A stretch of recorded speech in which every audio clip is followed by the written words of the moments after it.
sir, what's that word there, sir? George! Oh, God, where the bugger did that come from? Well, we are at sea. Yes, but we're 5 stories up. Oh, I mean, why me, eh? Sudden gust of wind and I get a mouthful of rancid taste in Atlantic. Mother Nature coughs her lung up in my face once more. It's not fair, you know, George. Oh, yes, but it's rather exciting, isn't it, Blackers? I mean, there I am, 1 minute, taking a trip down to Southampton to see old Melchett's on my university halls, and, well, then I meet you, Eddie, and, suddenly I'm first something or other on this old tub. Strange, well, they Cap? Yes, George. How many people are in this room apart from yourself? Gosh, how many people, It's 1, George. Oh, one, right, yes. Well, then who are all these other people you were talking to? Gosh, no, I really am lost. Well, let's recap, shall we? This is fun, isn't it, Blackers? Then I met you, Eddie.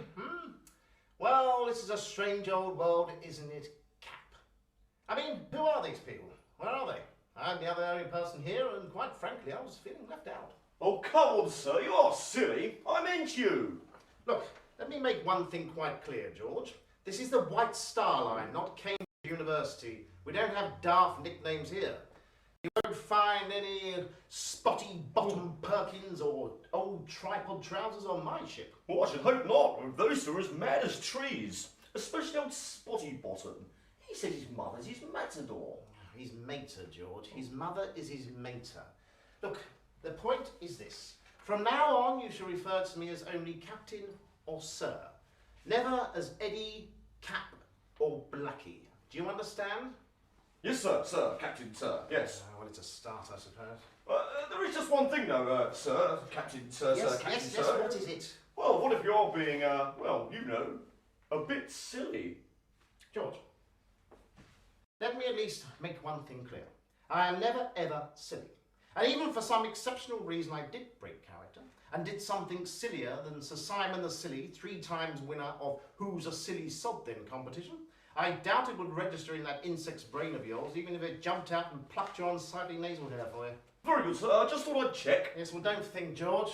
In the short time I've come to know you, I've come to realise that when the brain bailiffs confiscated your brain, they made sure they gave your head a damn good vacuuming too. Now, you have about as much brain capacity as that pile of rags in the corner. George, why is there a pile of rags in the corner of my bridge? I'm not entirely sure, sir. No surprise there. I'll just go to poke with this handy stick that happens to be close by. Oh, please don't, sir. I only snipped the top off thinking it was a turnip with the pox. Right, on your feet, stowaway. Yes, my lord. Why did you call me that? I'm sorry, I got confused. Oh, it happens to me a lot, you know. What should I call you? George? George. No. George, what should he call me? Oh, yes, don't tell me, I know this one. Oh, God. Oh, yes. Definitely not old tripod trousers. I can see why. It's Captain, you ridiculous sea squirt of a man. If you don't grasp its concept soon, I shall kick you so hard up the arse you'll never need a saddle for your bike again. Have you got it? Captain! That's no way to talk to a captain, Blackadder. Well, I'd have thought you'd have known better, being a... Captain, sir. Exactly. Gentlemen, would you excuse me?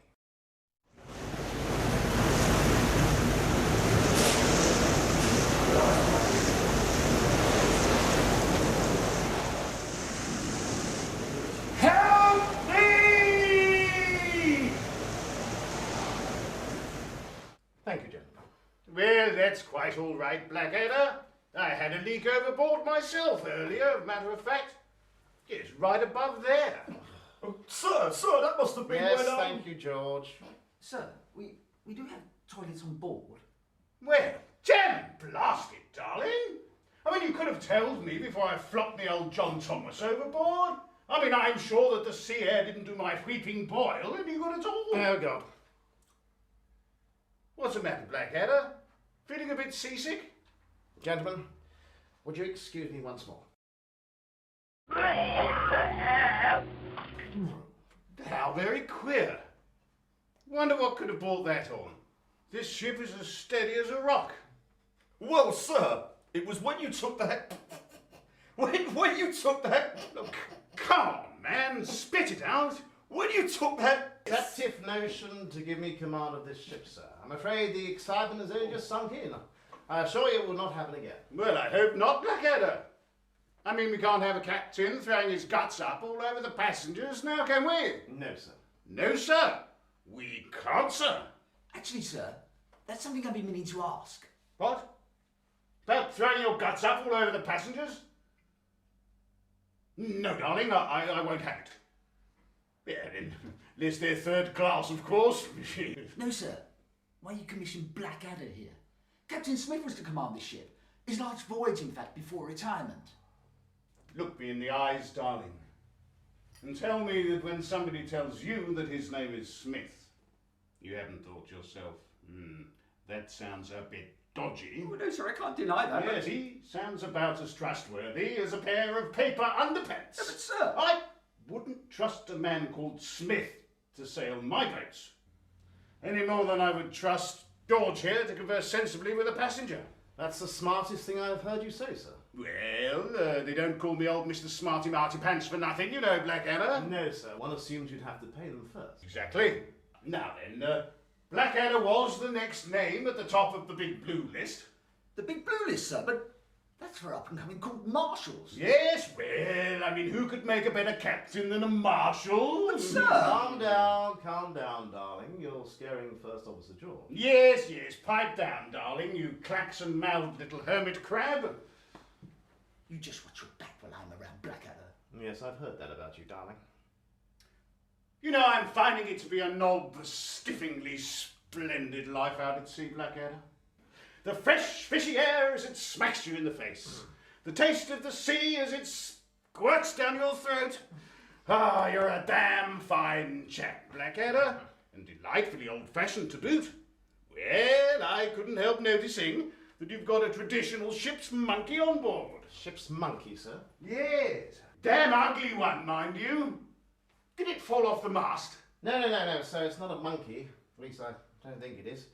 In fact, I don't really know what or who it is. I'm Baldrick, sir. Well, Baldrick, what do you do? I profit, sir. Well, in that case, you should be able to afford better clothes. Oh, no, sir.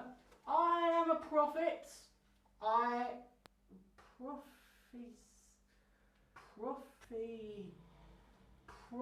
Prophesy. Yes, sir.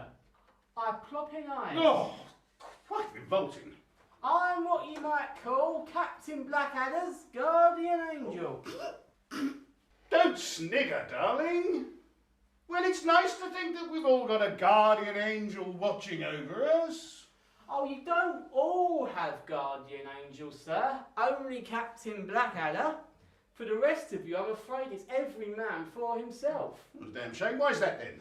I was sent back to the beginning of the reign of the Blackadders to guide them safely through their lives. Most of them died horribly, but I think I'm getting the hang of it now, sir. Oh, I say, Baldrick, how long's this been going on? Oh, about 600 years, sir. Only certain people get guardian angels, royalty mainly. Well, Blackadder, things are looking up. Yes, sir. However, I fear I must interject with my own theory on all this. Well, if you must. Arse flaps. He's just a filthy little ulcerous scab of no fixed abode that's stowed away on my ship. Either that, or he's lost his way from third class. Oh, now, sir, that's a bit unfair. He's not as offensive as a 30-classer. Yes, fair enough. However, my point is this. If I were to have a guardian angel, I would hope that mine didn't resemble a shaven sea squirt, wearing a handkerchief from a plague victim with a large nose and a phlegmy cough.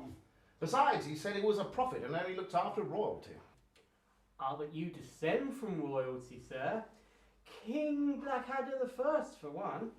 Oh yes, the king the history books forgot. And when did he reign? 1499 to 1500. Yeah, 1 year. No, only for 1 minute.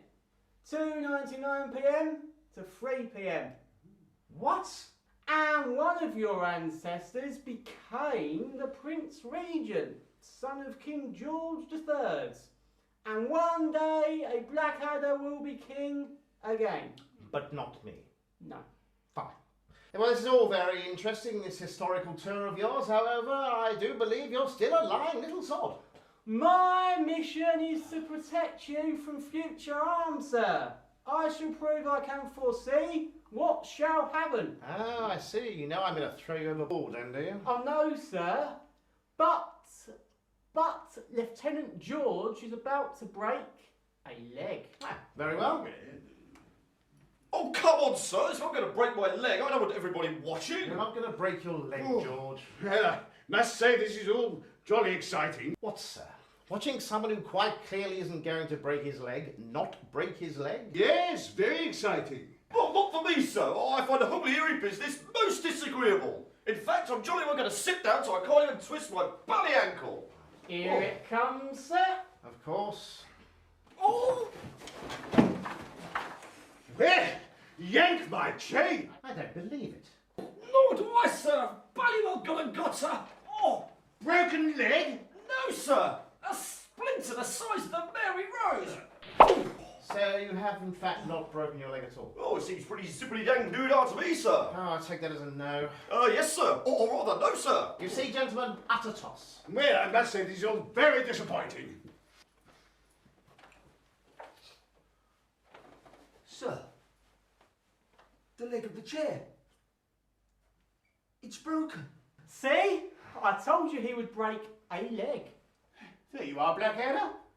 Well, he said he was going to break a leg. Not his leg. Bravo, young Baldrick. There you are, Blackadder. I think he's proved his worth. Yes, sir. However, what's the point of having a prophet if he gives misguiding predictions? I mean, for instance, if he tells me I'm going to fall off a cliff, I go around all day worrying about it, only to find I enter a piggyback competition and fall off a chalkboard cliff. Or he tells me I'm going to receive £50. I celebrate with a slap-up meal in Mrs. Miggin's Pie Emporium on E-Deck, finding I've put on £50 in weight. It's bloody useless. Oh, but that's the problem, sir. The one I didn't tell you about. Which is I'm not very good at it. typical. I get a guardian angel who is about as much use as a hog roast at a bar mitzvah. Well, he does have a point there, young Baldrick. The sausage sandwich would be much more acceptable. Oh, but this time it's really important, sir. Hundreds of lives are at risk. That's why I've come out of the closet, so to speak. Well, I'm sorry, but we don't have that sort of thing upon ships. No. Well, except in the Royal Navy, of course. Present company accepted, darling. Oh no, sir, I have revealed myself. Something I've never done in front of a Blackadder before. I should hope not, Baldrick. If you had revealed yourself in front of one of my ancestors, there'd be a strong line of insanity in my family by now. Oh no, sir, that's not what I mean either. Although I did once drop my trousers in front of one of Mr. Melchett's ancestors. Well, quite. Oh, sir, I'm telling you that I'm a prophet because this ship will sink. Preposterous! This ship can't sink. No, don't worry, darling. He probably means it will sink to a new level of bad napkin folding. Oh, you try folding napkins while wrestling with the job of trying to come up with reasons why a certain chairman of the White Star Line can't waltz around on deck in a cocktail waitress dress. Well, darling, and why can't I? Because of the invisible saber-tooth cocktail waitress dress wearing goblin, sir? Oh, very well, then. Dinner jackets it is. Well, it's a good job I only picked the evening gowns. Oh, for God's sake. He says the ship's going to sink, and all you lot can talk about is reasons why not to wear women's evening wear. So you believe him, then? Certainly not, but he's the only one making sense at the moment. Sirs, the ship will sink. This I am certain of. There's only one thing I'm not too sure about. And what's that? Why? Well, because he wants to know, you ignorant little bastard. Oh no, sir. Oh no, sir. I mean why it will sink. Probably too many dense people on board. The ship will strike a turnip. Right, that's it. I've just about had enough of all this. Not a turnip, a lettuce. Which of course makes all the difference. George, call the master at arms. I don't wish to continue having a conversation about being sunk by vegetables. It's bad enough being surrounded by them. That includes you, George. Oh, thank you, sir. I've always considered myself to be a top banana. Yes, you probably would be a top banana to a bunch of other bananas, George. providing they'd had their brains removed by a banana brain sucking syringe. Besides, a banana is not a vegetable, it's a fruit, rather like that smashed up satsuma you have lodged between your ears. Now fetch the Master at Arms. I'm sorry, Baldrick. I'm afraid I'm going to have you arrested and thrown in the brig. You started to make sense up until the lettuce part. Oh, it's like a lettuce, but not a lettuce. We'll just have to read between the lines, sir. Read between the lines. Let's see, shall we? Imbecile, imposter, idiot, charlatan, biggest waste of time since somebody invented France. No, I'm afraid, Baldrick, it's the brig for you. The Master at Arms, sir. Rum reporting, sir. Very good. The Master at Arms with no legs. Aye, sir. Right, Rum. Take this pile of bile to the brig as fast as your wheelie wheels will wheel you. I can't stomach you anymore. You have a woman's stomach, Right, my stop lord. right there, Rum. I'm sick to the back of my very masculine teeth with idiots aboard my bridge. Now just do your sodding job. Sir, a 4-letter word is forming in my head. Ah, you're reading my mind as well now, are you? B-E-R... Okay. G, sir. Oh, Berg, sir, it spells Berg. Yes, George. I've never been within a mile of Cambridge University, yet I still possess the power of authorism. Spelling, George. Yes, but what does this berg mean? The ship is going to hit something ending in berg. What, a Rockberg? Landberg? Ah, Seaberg. Hamburg, Luxembourg, Cherbourg, Gettysburg. Ship sinking berg thing. Not unlike a lettuce, a killer bird. It's an iceberg. It's a bloody iceberg. Where? No. He means that the ship will hit an iceberg. Sir, we've had an iceberg warning from the Carpathia. See? Venomous parts, run for the hills. Which way? Oh, God. Sir, I have a cunning plan. We pour lots of cups of tea overboard to melt away the icebergs, and we'll be safe. Brilliant! Well done, Baldrick.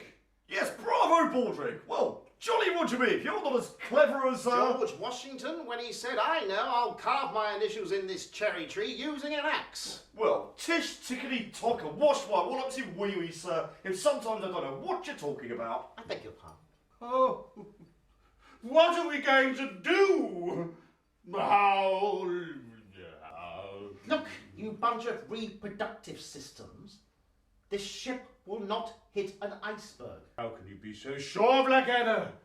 Oh, I can feel the icy grip of death clasping at my heart, and it's shaped like an iceberg. All right. I shall redirect the ship in a more southerly direction, away from any poxy icebergs. Right, who's my navigator? That will be me also, sir. Oh, God. When I was assigned this crew, I didn't realise it had the mental capacity of my bladder. You have a woman's bladder, sir. I'd wager that bladder was never ripped out and stretched betwixt two palm trees to use as a windbreak against a tropical storm. Yes, and I wager your left arm has never been ripped from its socket and used successfully to concuss that thick skull of yours. That's where you're wrong. Oh, God. Oh, it looks like I'll have to be doing all the thinking on board this ship, plus all the non-limb and appendage losing chores. George, take Mystic Muck and the man-at-arm off my bridge. So I must insist that you and Darling leave this bridge while I navigate a more southerly route before joining you in going insane. Well done, Blackadder. Keeping a sensible head is imperative in controlling a yacht of this size. Come along, darling. Remember, Blackadder, keep that sensible head. Yes, well, I wouldn't let you borrow it.